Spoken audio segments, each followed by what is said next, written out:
Halo Pak, bagaimana? Halo, oke. Sip kan? Eh, Bagaimana suaranya jelas? jelas Pak. Waduh, ini backgroundnya. Oke. Iya, mari minum kopi dulu. Woi, Nih, waduh. juga ada kopi. Kalau kami kopinya kopi begini Pak, gak bisa Pak. Tidak boleh mesan Pak. Apa? Baik, bagaimana kabarnya Pak?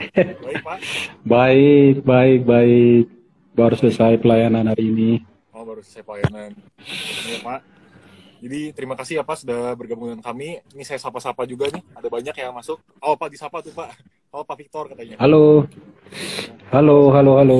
Gebi ya. Halo, jumpa dalam perjumpaan yang berbeda. Biasanya kita berjumpa di kelas soalnya ya Pak. Ini kita Betul. lain. Ini kelas juga, tapi kelas ini, kelas Instagram. Kelas Instagram Pak. Ini kayaknya bagus juga Pak. Jadi kali-kali Bapak mengajar tapi mengajarnya dalam kelas online begini Pak.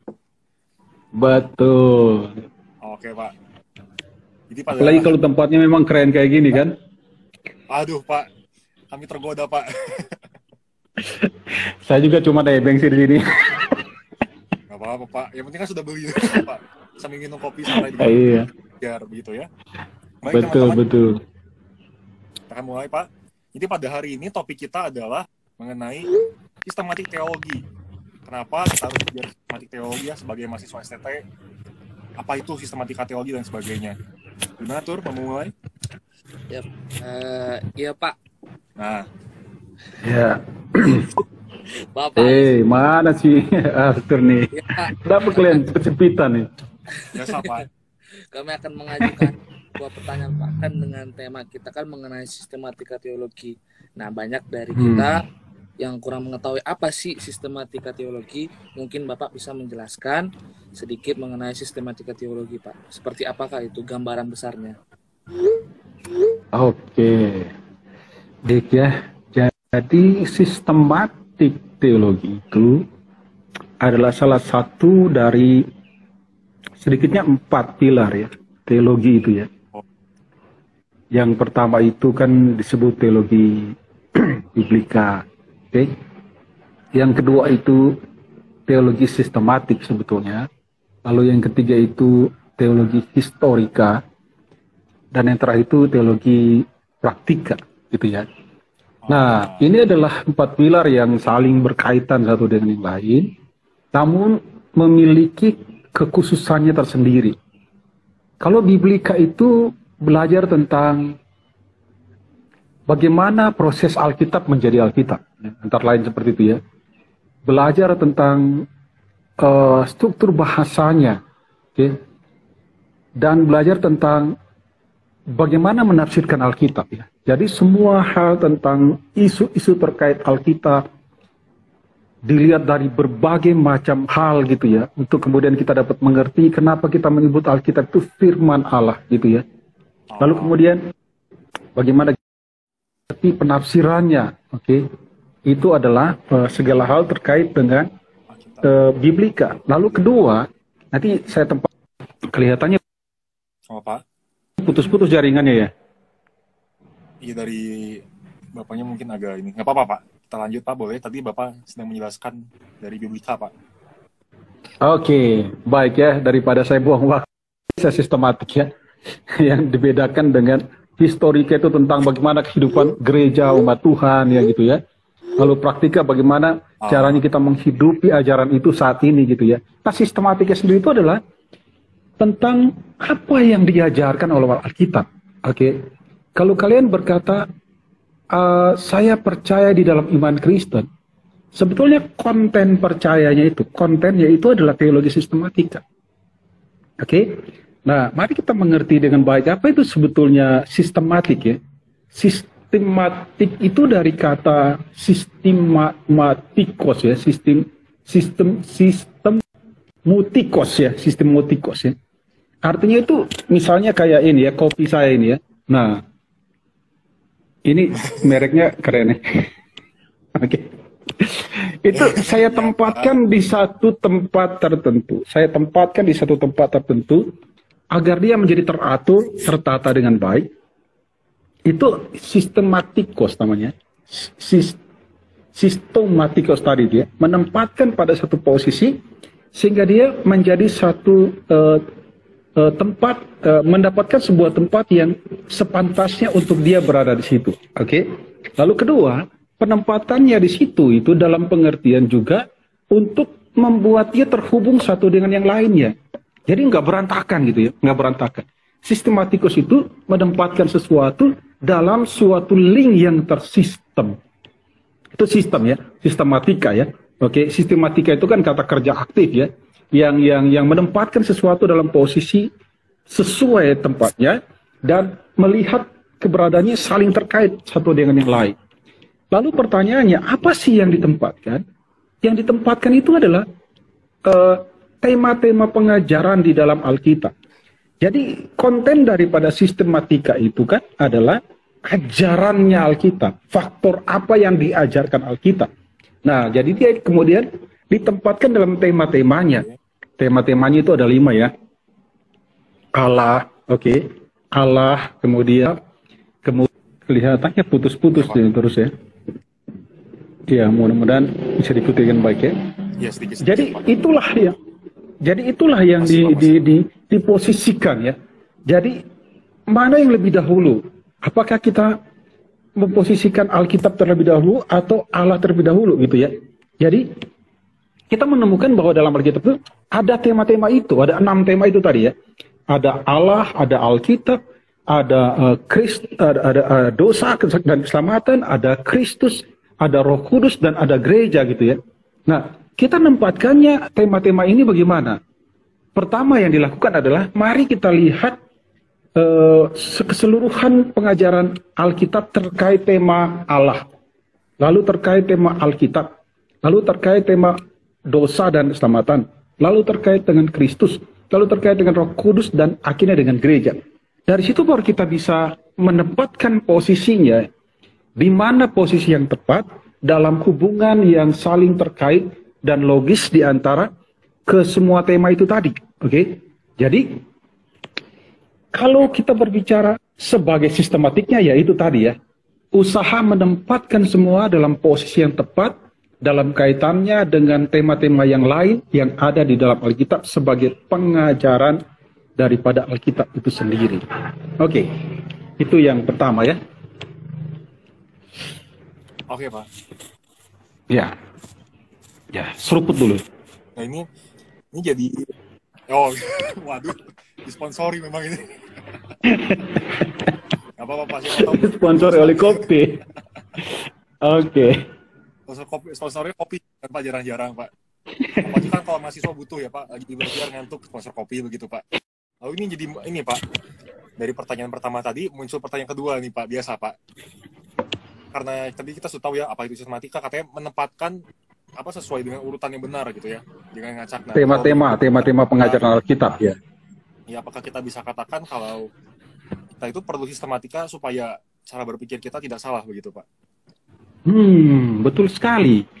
Jadi sistematik itu kan ada 2 sebetulnya ya, poin paling pentingnya ya. Yang pertama menempatkan sebuah tema dari pengajaran Alkitab itu dalam posisi yang seharusnya. Oke. Kedua, di dalam satu tema tersendiri gitu ya. Kita misalnya keselamatan ya, kita mesti melihat secara sistemik mana mendahului mana. Oke. Alur logikanya ya. Sehingga pemahaman kita mengenai keselamatan itu benar gitu. Tidak nyampur-nyampur. Contohnya, dalam keselamatan itu sesuai dengan Alkitab ya.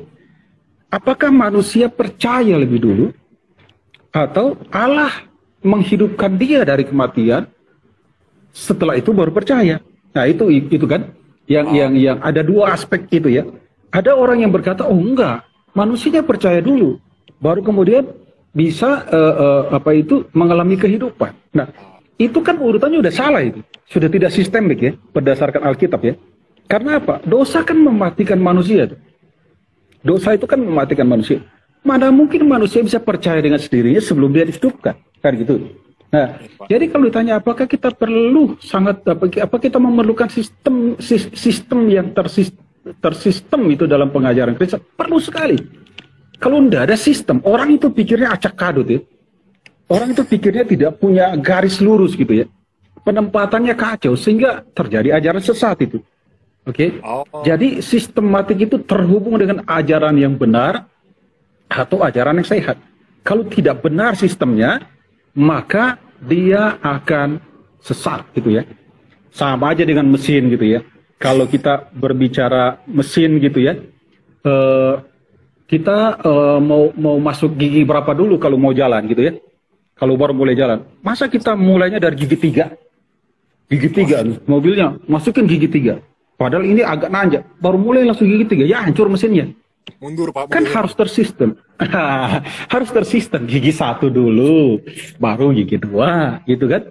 Jadi ada urutan sistemik yang perlu ditempatkan dalam kita membangun pengajaran yang benar. Oke?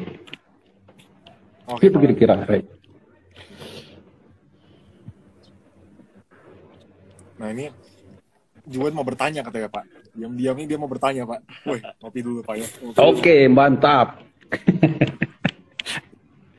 Agak kasihan dia nggak kelihatan. Set. Oh, oke. Gantengnya. Baru dia kelihatan itu dia.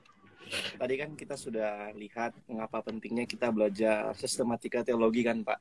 Itu sangat penting. Betul. Kan? Nah, sekarang nih kami mau bertanya Pak. Sejarah sistematika teologi itu seperti apa Pak sebenarnya? Pertanyaan yang menarik gitu ya. Ya, sejarahnya itu dari mana asalnya atau Jadi kalau kita baca kisah Rasul itu ya, tentang kehidupan gereja mula-mula. Iya Pak. Di sana mereka dijelaskan bertekun dalam pengajaran. Rasul-rasul itu ya, pengajarannya. Jadi tadi kan, sistematik itu fokusnya kepada pengajaran ya. Tentang tema-tema tertentu gitu. Keselamatan, Allah, Alkitab, manusia dan dosa, Kristus, kemudian gereja gitu ya. Itu semua ada dalam kisah Rasul ya. Segala hal terkait dengan kehidupan pengajaran gereja mula-mula itu ada. Jadi pertanyaannya, kapan dimulainya? Sejak gereja ada. Kenapa? Karena kalau kita berbicara Kristen itu kan ada yang dia percaya kan? Ada orang berkata, yang dia percaya itu Alkitab. No, bukan hanya Alkitab. Oke. Kalau Anda bicara hanya Alkitab, Anda akan membabi buta gitu ya.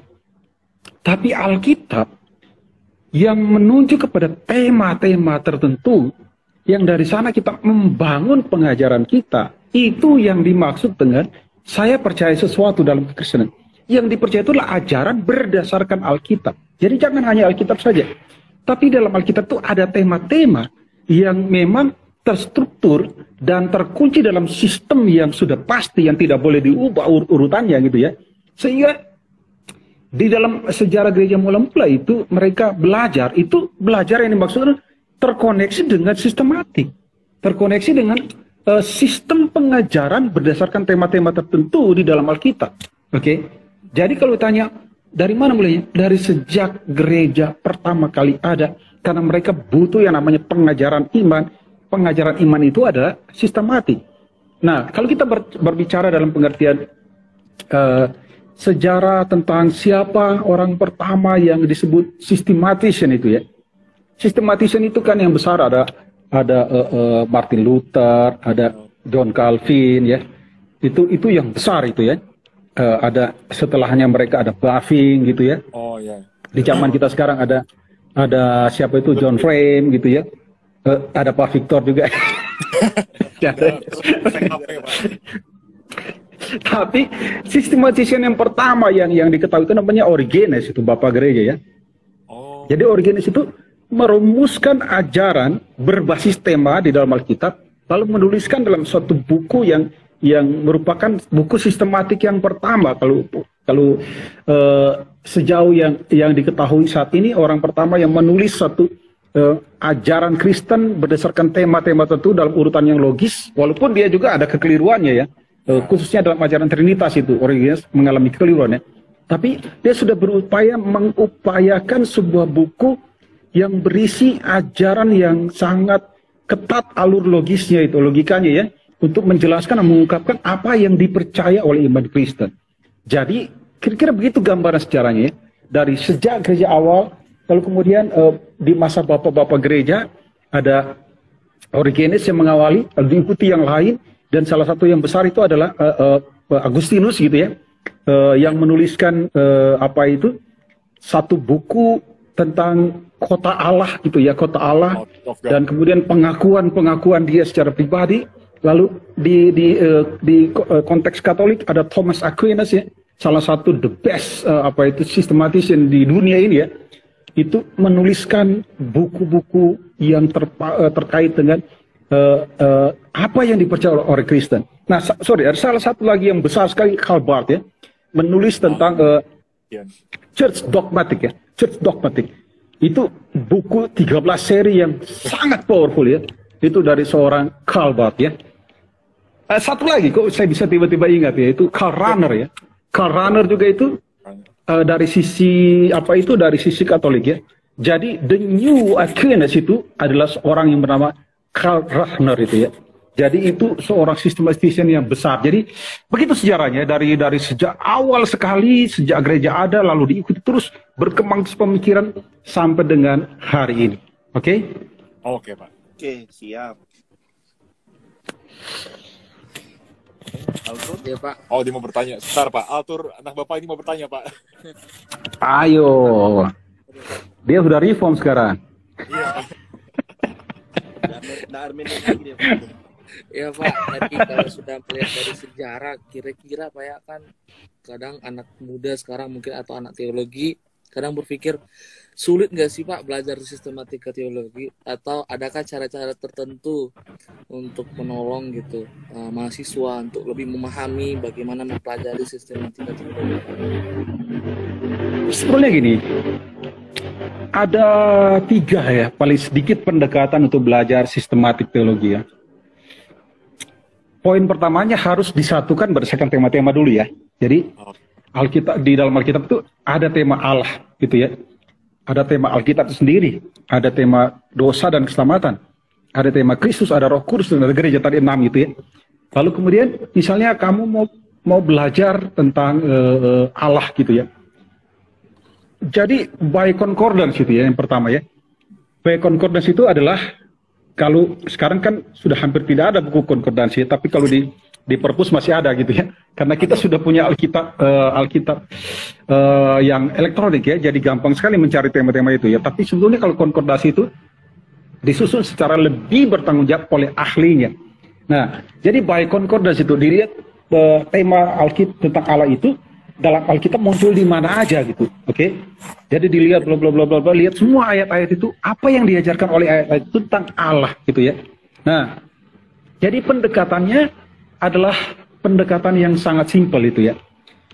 Terus yang kedua itu pendekatannya adalah dengan kamu belajar pemikiran para tokoh tadi itu ya, para tokoh-tokoh besar mulai dari Origenes tadi itu ya, lalu ada Agustinus.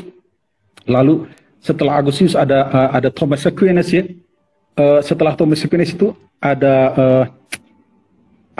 Martin Luther, ada siapa itu John Calvin ya. Terus ada berikutnya ada Bavinck ya. Lalu berikutnya lagi ada siapa tadi? Yang zaman sekarang itu ya, ada Frame dan sebagainya itu ya, ada Karl Barth gitu ya. Ada Karl Rahner itu ya, kalian bisa membaca dari pemikiran mereka gitu ya, untuk mengerti bagaimana mendalami tema-tema itu dalam urutan-urutan yang logis gitu ya. Nah, jadi dengan sumber-sumber yang sudah ada sama kita bisa mengelolanya dengan baik, memahaminya dengan baik. Nah, tapi yang ketiga itu ya, ini yang kadang-kadang disebut lebih sulit ya, karena kalian harus mendalami filsafat dulu, oke? Jadi kalau kita berbicara filsafat itu, kita berbicara tentang disiplin berpikir ya. Ada 2 aspek dalam filsafat ya. Belajar berpikirnya sendiri, yaitu logikanya ya, logika. Lalu melihat logika itu pada filsuf-filsuf mulai dari yang paling kuno gitu ya, yang paling klasik, lalu kemudian pertengahan, kemudian modern dan kontemporer gitu ya. Ada 4 lapis itu ya. Kalian bisa melihat bagaimana pikirannya Plato, bagaimana pikirannya Aristotle gitu ya. Nah, khususnya sistematik teologi dalam tradisi reform itu banyak mengacu kepada arus berpikirnya Plato ya. Jadi seringkali reform itu disebut sebagai arus teologi platonik, oke?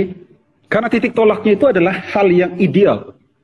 Dari sana ya, yang paling ideal dulu dia tarik mundur ke hal yang ontologik ya, paling dasar. Baru kemudian dia urut-urutkan, itu sangat platonik ya. Nah, lalu kemudian kalian belajar logika itu bagaimana sih seharusnya orang berpikir gitu ya. Seringkali terjadi kesesatan itu di dalam pengajaran Kristiani itu kenapa? Karena nggak ngerti logika dia. Karena dia nggak tahu bagaimana seharusnya sebuah tema Alkitab itu dijelaskan. Karena yang namanya sistem itu dia kan berurutan ya, logis itu ya. Harus ada aspek logikalnya di situ ya. Kalau tidak ada aspek logikalnya, nggak bisa mengerti secara tepat bagaimana Alkitab mengajarkan keselamatan misalnya. Bagaimana Alkitab mengajarkan Yesus misalnya ya. Misalnya orang berkata Alkitab keselamatan bisa hilang misalnya gitu ya. Itu sebetulnya apa yang menjadi problem? Itu problem logika itu. Oke. Orang yang berkata seperti itu karena tidak punya disiplin logika yang benar itu ya. Jadi dia tidak menempatkan pemahaman pengajaran Alkitab itu dalam bingkai logika yang selayaknya. Misalnya gini aja logikanya. Keselamatan dari mana sumbernya? Alkitab kan mengajarkan keselamatan sumbernya dari Allah, bukan dari manusia. Yang menjadi sumber dosa ya manusia, bukan Allah kan? Tapi keselamatan itu sumbernya dari Allah gitu. Lalu kemudian Allah yang memberi, Allah yang mengupayakan. Nah, jadi Allah yang mengupayakan, Allah yang memberi, Allah yang menjamin. Terus outputnya bisa hilang lah. Kenapa bisa hilang? Kalau Allah yang menjadi preposisinya dalam logika kan harus ada preposisi ya. Asumsi dasarnya apa? Kenapa bisa Allah itu relevan dengan kegagalan? Kalau Anda berkata Allah itu relevan dengan kegagalan, apakah Allah itu bisa gagal kan gitu? Kalau dia bisa gagal, apakah dia tetap Allah kan gitu? Nah itu faktor-faktor krusial yang sangat vital itu sehingga seorang mahasiswa teologi atau seorang awam kalau mau belajar itu harus catch up dulu dengan cara berpikir seperti itu. Maka pertanyaannya, boleh nggak seorang yang awam itu belajar sistematika? Boleh aja. Kalau dia memang sangat kuat dalam menalar sesuatu secara logis gitu ya. Oke. Tapi itu sedikit saja ya, sedikit sekali ya. Dia tetap mesti masuk ke dalam suatu wadah pendidikan teologi agar di sana ada para expert yang berusaha membangun pemikirannya dengan baik sehingga dapat mengerti betul sesuatu ajaran berdasarkan tema tertentu dalam Alkitab itu susunan logisnya seperti apa itu. Oke. Jadi dia tidak hanya menebak sendiri gitu. Karena di situ ada para expert yang akan mengajarkan dan membantu dia menalar sebuah tema dengan baik begitu. Nah, poinnya gini loh. Sedangkan seorang yang sudah belajar teologi masih bisa keliru juga itu. Masih bisa salah juga itu, apalagi mereka yang tidak belajar sama sekali itu. Jadi pertanyaannya apakah belajar teologi itu sulit? Seharusnya kita tidak boleh menghindari kesulitan, oke? Karena kesulitan itulah yang akan memapankan cara berpikir kita. Ketika orang menghindari kesulitan, ya udah dia di permukaan terus itu, gampang salah itu, gampang sesat itu. Tapi kalau orang komit dengan kesulitan untuk kemudian dapat mengerti sesuatu dengan baik, itu akan konsisten dengan kebenaran itu sendiri. Oke, jadi jangan takut dengan kesulitan ya.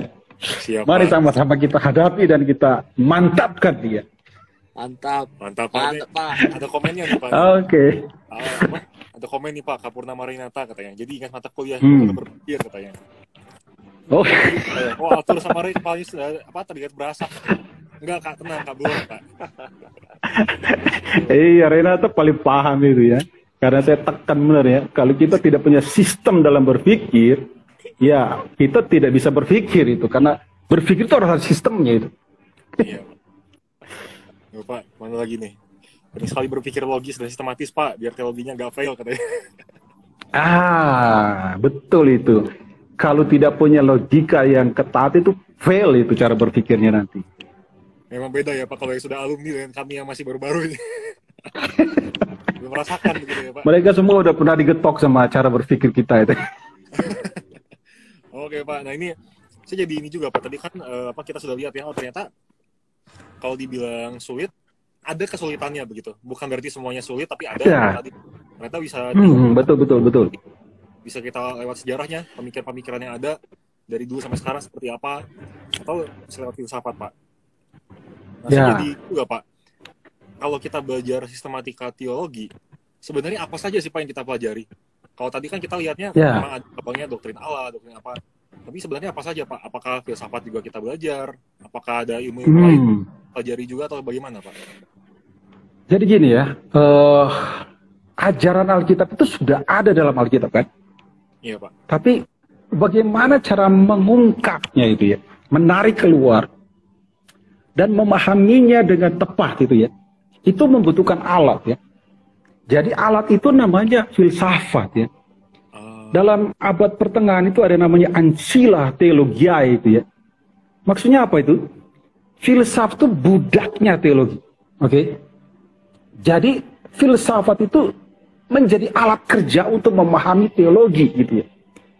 Maksudnya gini, kalau Anda mau belajar tema-tema teologi dari Alkitab dan tidak punya alat, itu tidak bisa. Sama dengan gini loh, Anda mau menggali emas di dalam tanah itu ya. Kandungan emasnya itu hampir tidak ada di permukaan. Pasti dia ada di dalam itu ya. Ada di dalam itu. Tapi ya, Anda tidak punya alat. Satu-satunya alat yang Anda punya cuma tangan doang gitu ya. Coba aja yuk gali tanah itu dengan bebatuan, lapisan-lapisan tertentu itu. Untuk sampai kepada emas itu belum sampai sama emas, tangan udah hancur. Oke? Jadi kita membutuhkan perangkat peralatan yang memadai dan relevan dengan itu, yaitu beko yang apa itu tangannya dari besi kan, jebret bisa masuk ya. Jadi kita membutuhkan alat penggalian. Nah, alat penggalian di dalam belajar teologi itu namanya filsafat. Makanya di abad pertengahan itu disebut Ancilla teologi itu budaknya teologi itu. Filsafat itu budaknya teologi. Maksudnya alat yang harus digunakan membantu orang memahami sistematik dengan baik. Kenapa? Karena ada unsur sistemiknya tadi kan. Sistem itu kan adalah harus berpikir secara filosofi sebenarnya. Jadi kalau kita tidak belajar filsafat dengan baik gitu ya, kita tidak punya kemampuan, tidak punya kapasitas untuk bisa memahami teologi dengan benar itu. Karena kita tidak punya disiplin logis yang kuat gitu ya.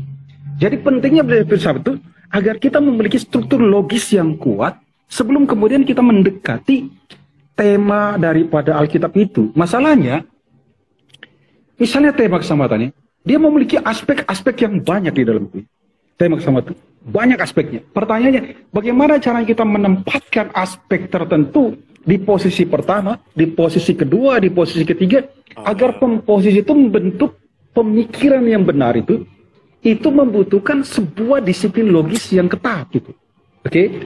Jadi tahap pertama belajar teologi sistematik itu harusnya lulus dulu dalam pengantar filsafat atau paling tidak belajar filsafat dulu, baru kemudian sudah siap perangkat logikanya dengan baik, kemudian baru belajar yang namanya sistematik. Itu pun dimulai dulu dengan pengantarnya, pengantar sistematik atau biasa disebut prolegomena.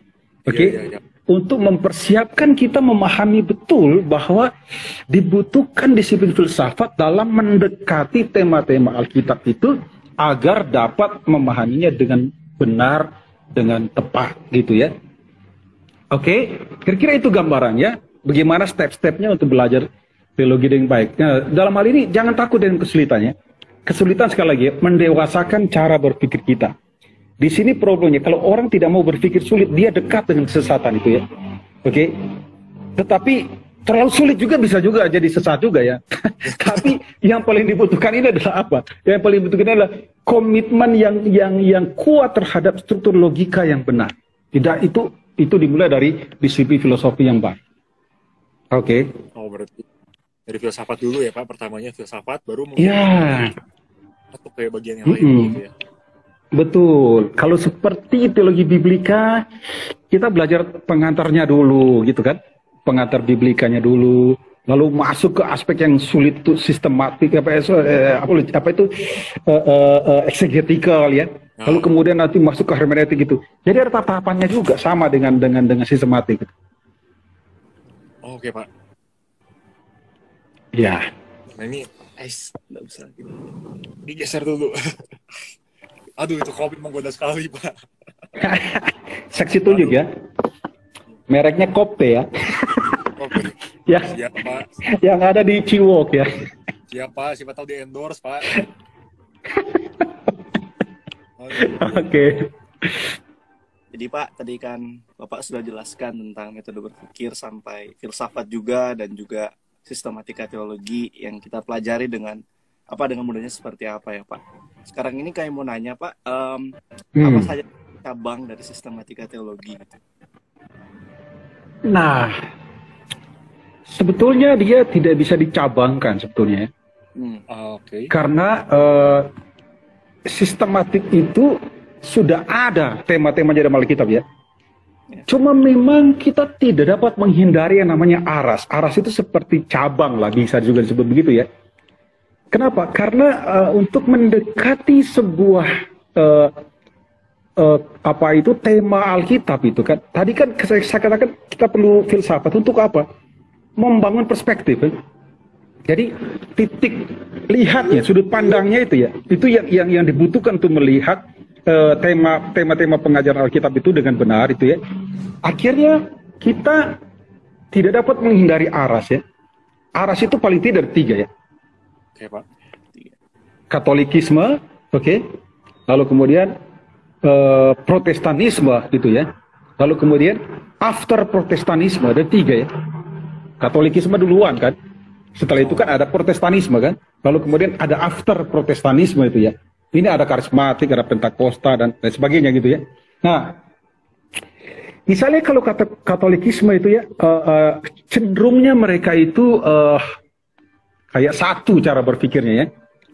Tapi belakangan misalnya sebentar ya, saya tiba-tiba lupa nama orang itu ya. Dia lain sendiri cara berpikirnya itu ya. Kemudian dia di-exclude dari Katolik. Padahal dia seorang Katolik juga ya. Kok bisa lupa namanya ya. Bukunya ada sama saya itu ya. Bukunya tebal gini ya. Dan dia sendiri masih mengatakan, saya Katolik. Saya tidak mau disebut sebagai bukan Katolik gitu ya. Jadi kalau Katolik itu lebih ketat ya. Cara berpikirnya itu hampir lurus. Tapi kalau di Protestan itu kan banyak gitu ya. Banyak perspektif gitu ya. Tapi secara dominan perspektif itu sebetulnya hanya ada 2 gitu ya. Satu, arus Calvinisme. Dan kedua itu arus Armenianisme. Hanya ada 2 itu ya. Oke. Nah di dalam Protestanisme itu banyak variasi juga ya. Ada Luther yang paling besar ya, ada Calvin itu sendiri gitu ya. Lalu kemudian di Armenianisme itu hampir sama mereka. Armenianisme itu lebih solid ya, hampir seperti Katolik ya. Mereka semua basis pemikiran sama semua gitu ya.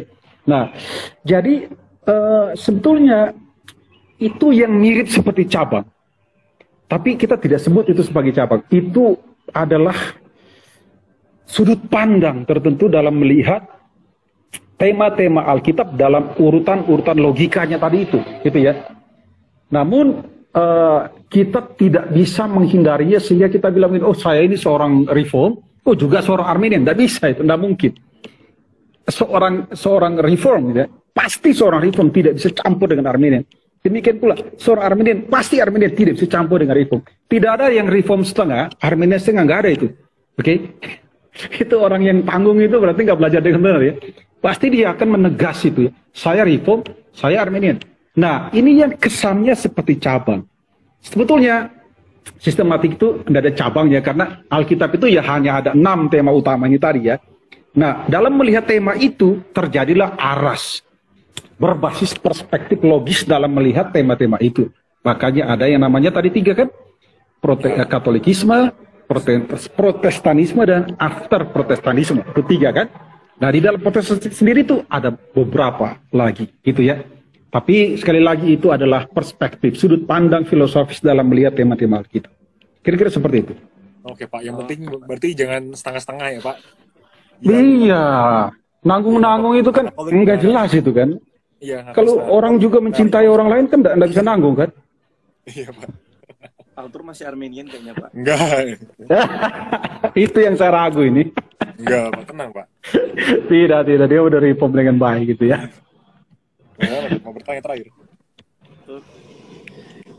Ya Pak, luar biasa ya penjelasan Bapak, begitu sangat jelas, mudah dipahami gitu, jadi menambah gitu ya Pak. Jadi ingin kuliah lagi Pak, kuliah sistematika teologi. Besok kan kau ketemu saya lagi di kelas ya. Besok cuma atau kuliahnya beda. Nah Pak, tadi sudah banyak hal yang perbincangkan gitu ya, kita perbincangkan. Sekarang yang terakhir itu Pak, mengenai sistematika teologi di Sekolah Tinggi Teologi Bandung, di STT kita, STTB kita Pak. Oke. Jadi gini, tadi saya sudah singgung ya mengenai aras itu ya, saya sudah singgung itu kan. Kalau kemudian STTB itu adalah satu sekolah teologi yang disiplin sistematiknya itu berbasis Calvin. STTB itu berbasis Calvin. Jadi mau tidak mau di STT Bandung itu belajar 6 tema itu dari sudut pandang Calvinis. Tidak berarti bahwa STTB itu mengikatkan diri cuma Calvin pelajari. Aduh, jaringan kalian putus-putus. Oke, sudah. Saya connect lagi nggak nih?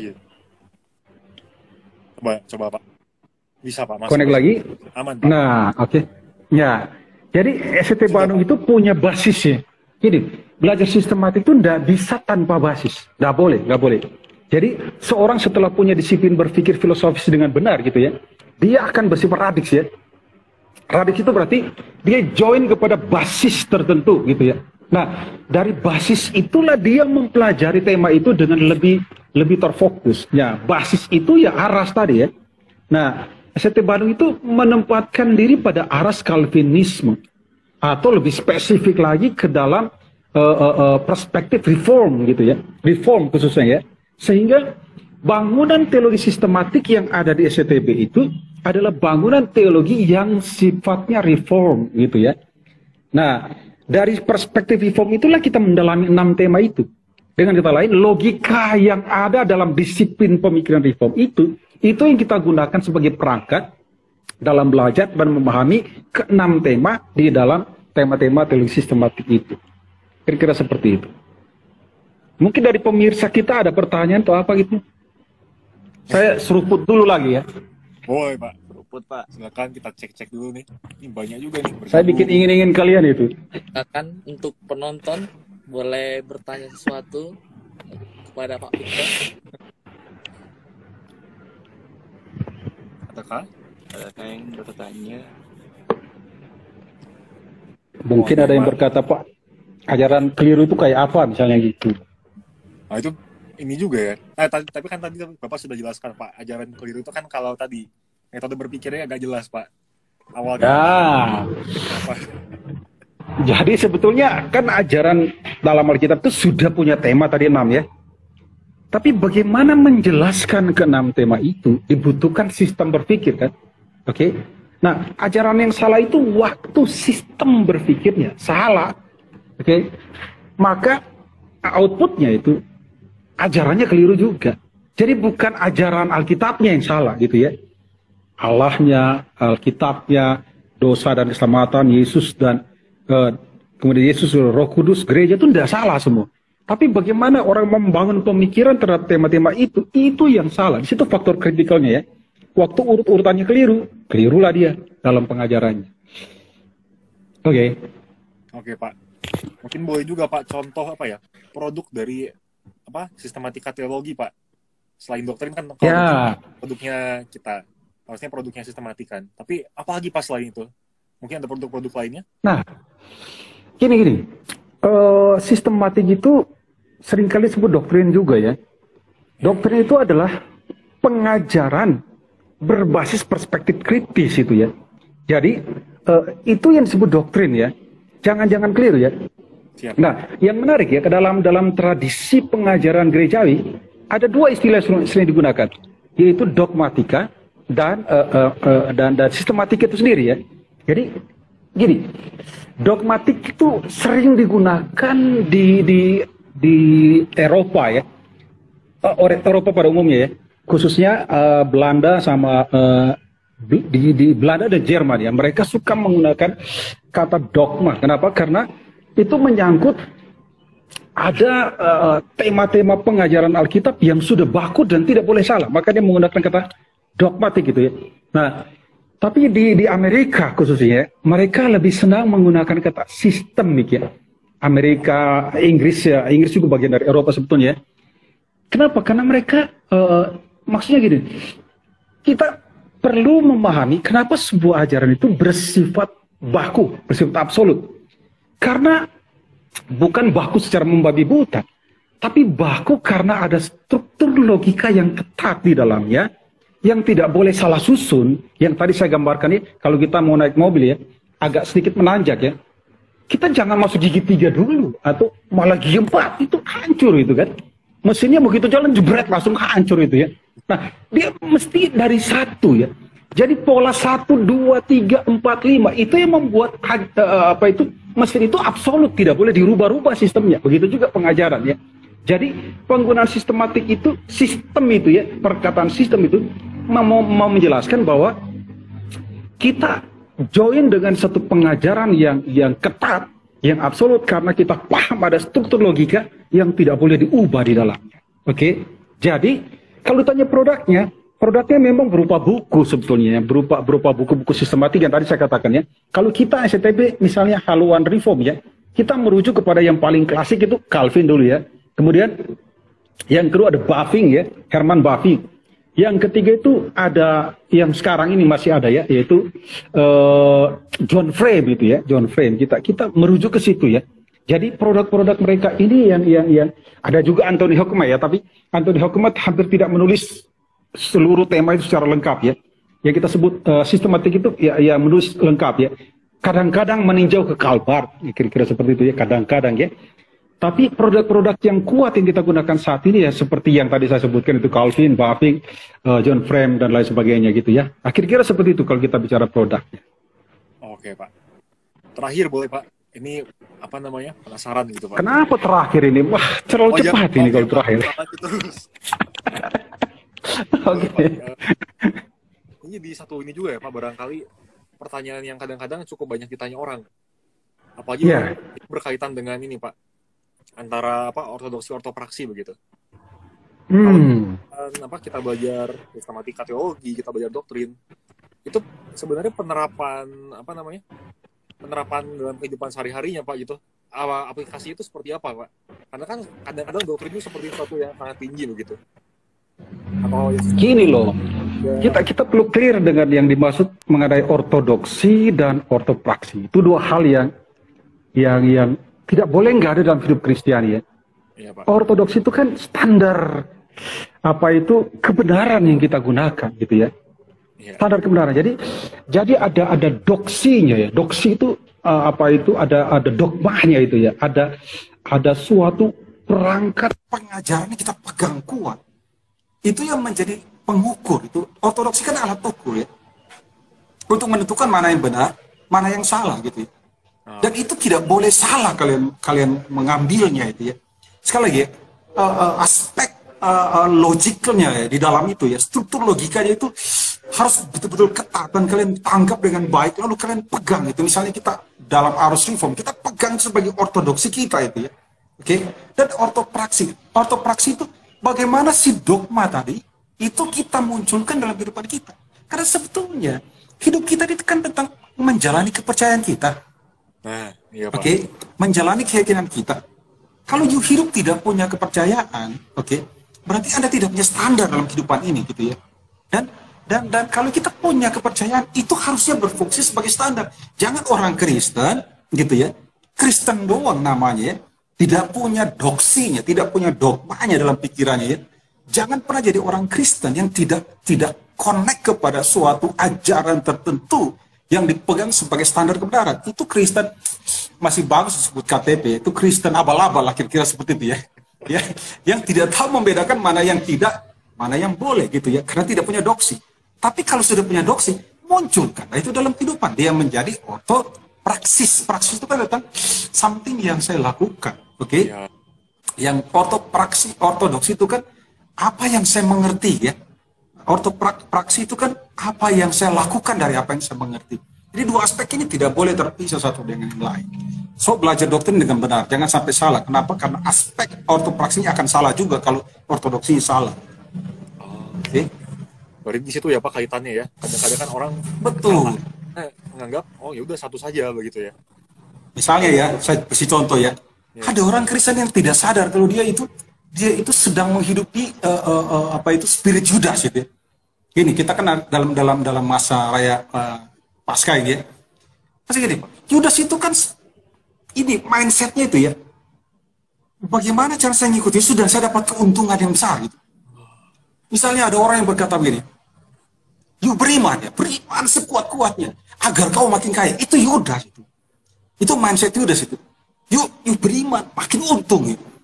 Yuk angkat tangan ke gedung tertentu, ke mobil tertentu, ke motor tertentu, atau Anda menginginkan kapital tertentu, berdoalah dalam nama Yesus, atau berilah persembahan agar Anda dapat kapital. That is Judas.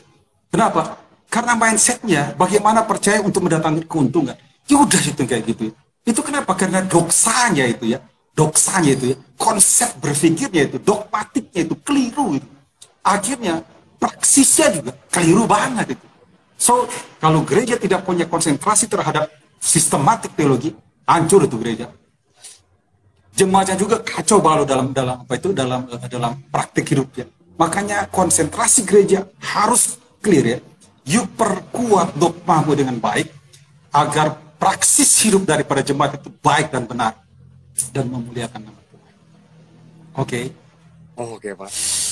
Jadi fatal ya ternyata. Dan sebenarnya nampak ya Pak. Jadi tanpa kita harus ini pun nampak kalau ada sesuatu yang salah dengan sistematika kita itu akan langsung terlihat dalam kehidupan sehari-hari ya. Jadi tidak seperti anggapan orang-orang kadang ada yang bilang kadang nggak ada hubungannya atau ya itu dua hal yang berbeda gitu, yang nggak ada hubungannya sama sekali. Malah sangat berhubungan ya. Salah sedikit, salah sangat gitu. Berhubungan. Ya, misalnya salah satu aspek ortopraksis, makanya ada teologi praktika ya.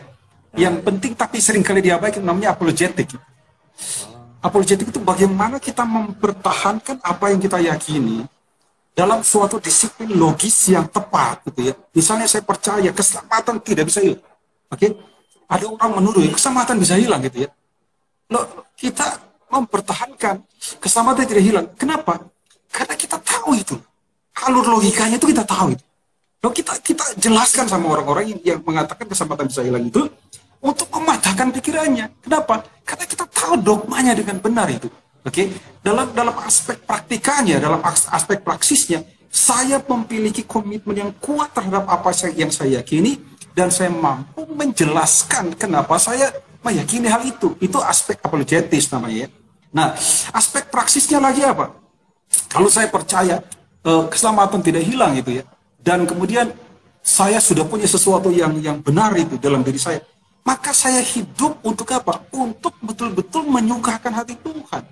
Ada orang yang keliru berkata kalau keselamatan tidak hilang berarti bebas berdosa. Saya kan berkali-kali mengatakan sama kalian gini ya, gambaran saya kan, analogi saya, ketika Anda dapat SIM, apakah Anda mendapatkan kebebasan untuk nabrak? Kan enggak kan? SIM itu membuat Anda justru berhak berkendara dengan benar. Jadi ketika kita mendapat keselamatan yang sudah pasti, itu bukan SIM untuk berdosa sebab-sebabnya, bukan. Tapi itu suatu hak agar kita mampu bertindak hal-hal yang mempermuliakan nama Tuhan. Nah, itu hubungannya antara ortodoksi dan ortopraksi dengan tepat dan benar. Jadi tidak bisa dipisahkan kedua ini ya. So, sistematik itu penting, tapi pola hidup manusia Kristen sesuai dengan apa yang dia yakini itu juga penting. Oke Pak. Jadi apa namanya? Ini baru juga ya, iya ya. Kadang-kadang kita mungkin terlalu senang misah-misahin aja Pak. Itu iya. Problemnya dari situ tuh. Misahin dan sebagainya. Tapi saya juga jadi sedikit kepikir ya Pak tentang tadi ya. Kalau misalkan kita mau belajar sistematika gitu Pak dengan baik gitu. Tadi kan memang sudah filsafat dan sebagainya. Nah, kira-kira ada nggak Pak dari Bapak sendiri buku-buku pegangan yang biasanya Bapak gunakan begitu kepada mahasiswa waktu mengajar di gereja? Gini ya. Buku pegangannya ada 2 ya. Pegangan pertama itu ya belajar pengantar filsafat dulu ya. Dan itu buku-bukunya banyak gitu tentang pengantar filsafat itu ya. Setelah itu baru Anda masuk ke dalam belajar filsafatnya. Pengantar itu kan memahami keseluruhan cara berpikir filosofis. Lalu filsafat itu kan mendalami satu tema-tema filsafat tertentu, itu lebih tajam lagi. Kalau sudah belajar filsafat, ada orang itu lompat-lompat, langsung mau belajar filsafat, langsung mau belajar eksistensialisme, langsung mau belajar materialisme, langsung mau belajar rasionalisme, langsung mau belajar hal-hal yang merupakan tema filsafat. Jangan loncat situ, you mesti belajar dulu pengantarnya itu. Diantar lu ke gerbang memahami what is philosophy. Baru masuk ke dalam memahami filsafat, misalnya Plato, cara berpikirnya Plato gitu ya. Nah, setelah sudah understand itu semua, baru masuk ke dalam memahami teologi sistematik itu. Dari temanya, kita mulai lihat Allah, apa yang dijelaskan oleh Alkitab tentang Allah. Misalnya turun ke dalam Allah Tritunggal. Ada orang yang karena tidak punya disiplin logika dengan baik, itu disiplin filosofis dengan baik, terus jadi tuduh-tuduh gini, oh Alkitab itu, ajarkan Allah Kristen 3, misalnya gitu ya. Allah Kristen itu politeis, itu kan karena gagal dalam berpikir secara filosofis gitu ya. Jadi, kita juga tidak boleh loncat langsung belajar sistematik. Kacau nanti itu. Kacau itu ya. Jadi, kalau sebut buku-buku, saya berikan saja clue-clue besarnya, karena bukunya banyak. Saya tidak mau nanti dituduh, Pak, Anda itu terlalu fanatik dengan tokoh ini, dengan buku ini. Tidak, seperti itu ya. Jadi, urut-urut aja, belajar dulu pengantar filsafat. Terus, dalamilah sedikitnya filsafat, gitu ya. Baru masuk belajar sistematik, ya. Untuk memahaminya itu, lihatlah, arasnya dulu. Anda ada mau minat kemana? Arasnya kemana? Kalau Anda mau arasnya itu ke dalam Arminianisme, ya itu pilihan Anda ya. Atau Anda mau arasnya ke reform, itu pilihan Anda ya. Tapi kalau Anda masuk ke CTB, udah pasti akan diarahkan untuk arasnya ke reform. Walaupun kita tidak juga anti untuk mempelajari aras yang lain kayak gitu ya. Jadi itulah kira-kira arahan umum tentang bagaimana apa yang harus kita lakukan waktu kita mau belajar teologi sistematik itu. Oke, Pak. Oke. Mau minum dulu Pak, boleh Pak? Kesian Pak. Seruput dulu Pak. Saya minum dulu. Siap Pak, ini saya sambil lihat-lihat Pak. Kasian kalian di situ ya, minum aja kagak itu ya. Susah Pak. Soalnya nggak boleh keluar asrama ya. Ada tapi jelasin saja Pak. Kalian masih dikurung di asrama ya sampai sekarang ya. Iya Pak, makanya boleh lah Pak, kalau Bapak mau kirim sama kami begitu Pak. Oke. Gitu. Oh, tadi juga ini ya Pak, jadi supaya jelas gitu ya, berarti teologi itu tidak bermusuhan dengan filsafat ya. Kadang-kadang ada orang yang gitu kan, oh kalau belajar filsafat nanti jadi ateis dan sebagainya. Tidak ya Pak? Oh, enggak. Itu kalau belajar filsafat untuk menjadi filsuf doang. Bisa aja ya, seakan-akan itu filsafat itu memusuhi Tuhan. Tapi sebetulnya keliru juga itu ya. Keliru juga ya. Karena sebetulnya gitu ya, filsafat itu filosofi ya kan, mencintai kebijaksanaan gitu ya. Lalu kemudian visi utama dari filsafat itu kan summum bonum, kebaikan tertinggi gitu ya. Jadi orang belajar filsafat untuk menemukan kebaikan yang sesungguhnya. Sebetulnya kebaikan itu ya Tuhan sendiri. Oke? Jadi seperti misalnya Frank Magnisuseno ya, dalam bukunya itu berjudul Beragama Tanpa Tuhan itu.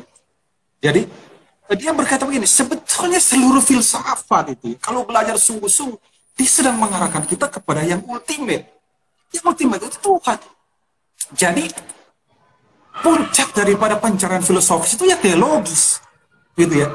Jadi kalau seperti dulu ada dosen saya yang sangat saya hormati namanya Richard Moon ya, berkata begini, kalau ada semacam gunung itu ya, misalnya gunung ini ada di atasnya ada datar ya, para filsuf itu menanjak gunung, itu mendaki gunung semuanya dengan sehebat-hebatnya sampai di puncak gunung. Calvin jabat tangan dia welcome, Agustinus jabat tangan dia welcome, gitu ya.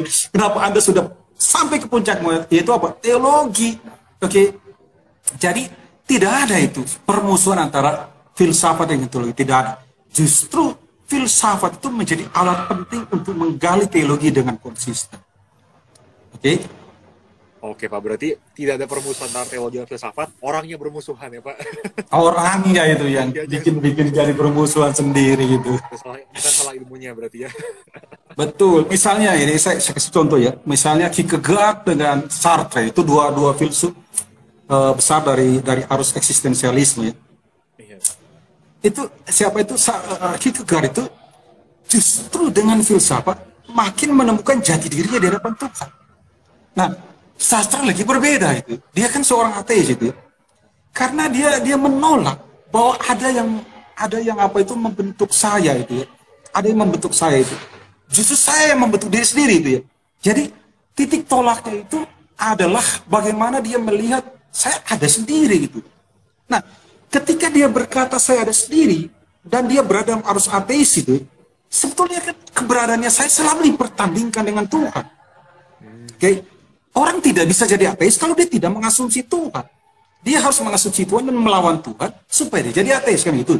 Nah, sementara siapa ini si Kierkegaard enggak.